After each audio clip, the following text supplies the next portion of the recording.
What's going on, guys? Justin Fuller, ex-Honda salesman, tech lover, and today your host, and we're going to be reviewing the 2026 Honda Passport RTL. Is this the sweet spot for SUVs? I want to know how this stacks up to the Mazda CX-70, the Toyota 4Runner, the Subaru Outback, and the Hyundai Santa Fe. We're going to see if this vehicle is what everyone says it is.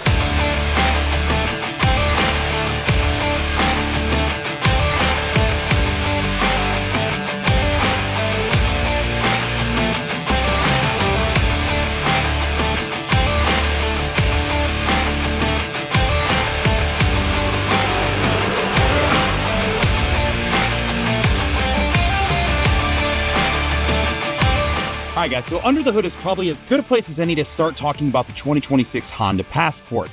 So you're looking at a 3.5-liter V6 engine putting out 285 horsepower. If you were to revert back to the 2025, there have been some minor changes that have been made to the engine, which is part of what relates to getting that 5 additional horsepower that you're looking at in the 2026 model. On top of that, they are now moving from a 9-speed up to a 10-speed transmission in the 2026 model.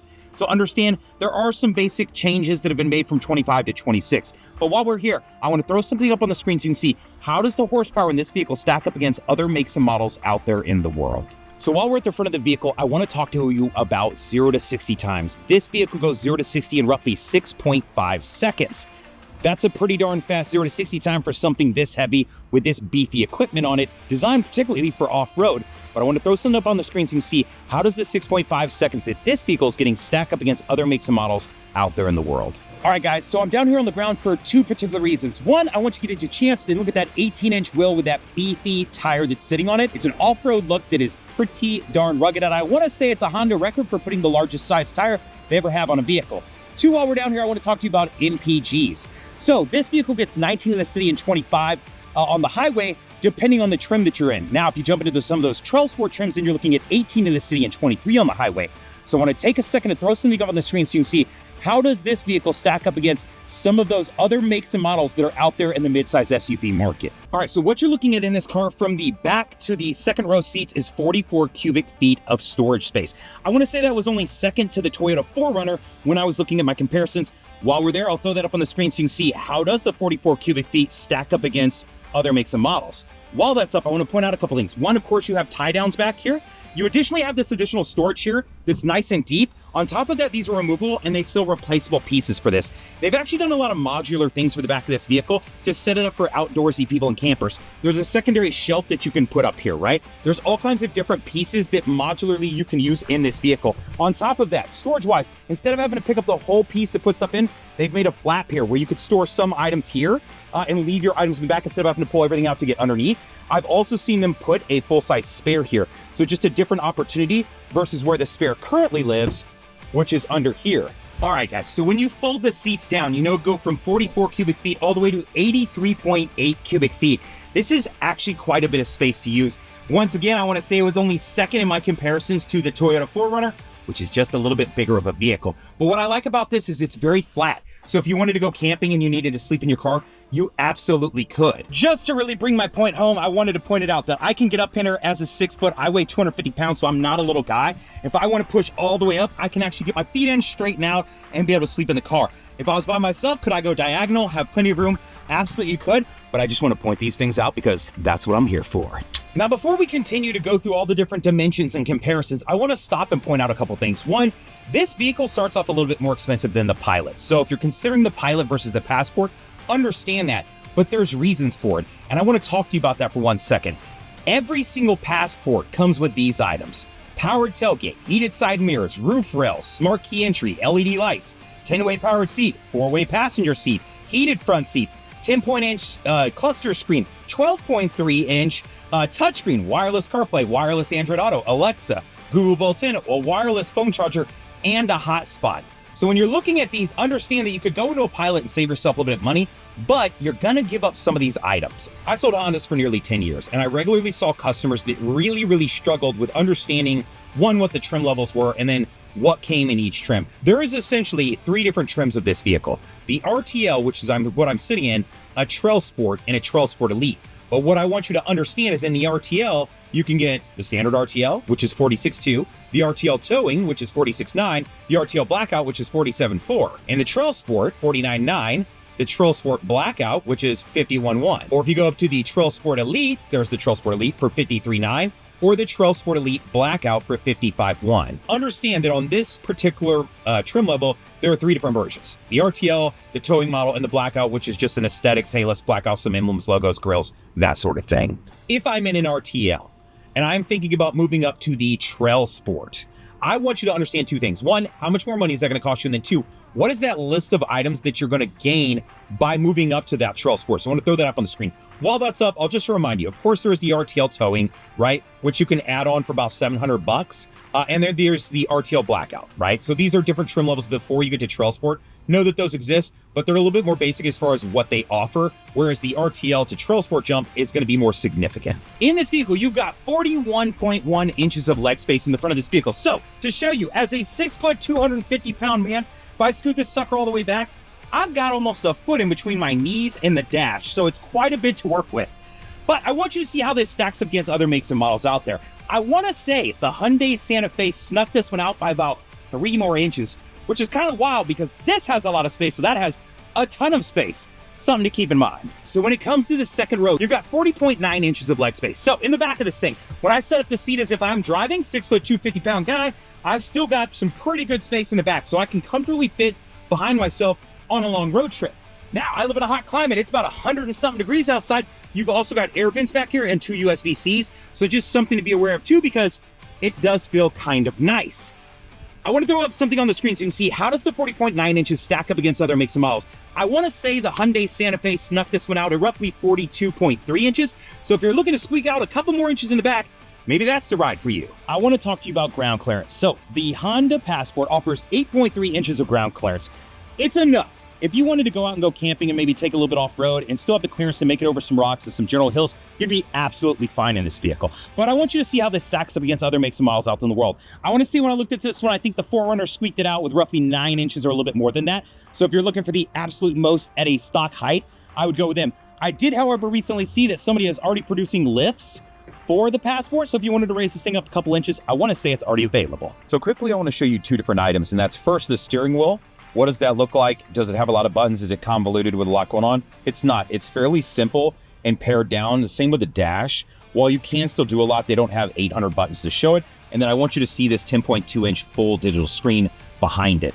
So let's walk through some things. If I want to scroll through the menus on this side, I've got a little scroller here that I can do, and I can get to FM, AM, USB, Bluetooth, Apple CarPlay, Android Auto, Alexa, custom displays, back, and phone. Pretty basic and standard controls that you'll find in a steering wheel. Behind it, you do have paddle shifters, right? When I move over to the other side, this is where some of those Honda sensing features live. So this car is set up with quite a few features, but I want to point out 2 of them here. The first is adaptive cruise control.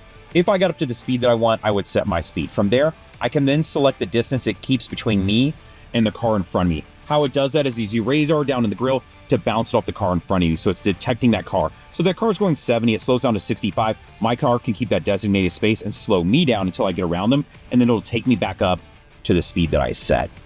The second piece to this is going to be lane keep assist. When I engage this button, you're going to see that same symbol come on the screen.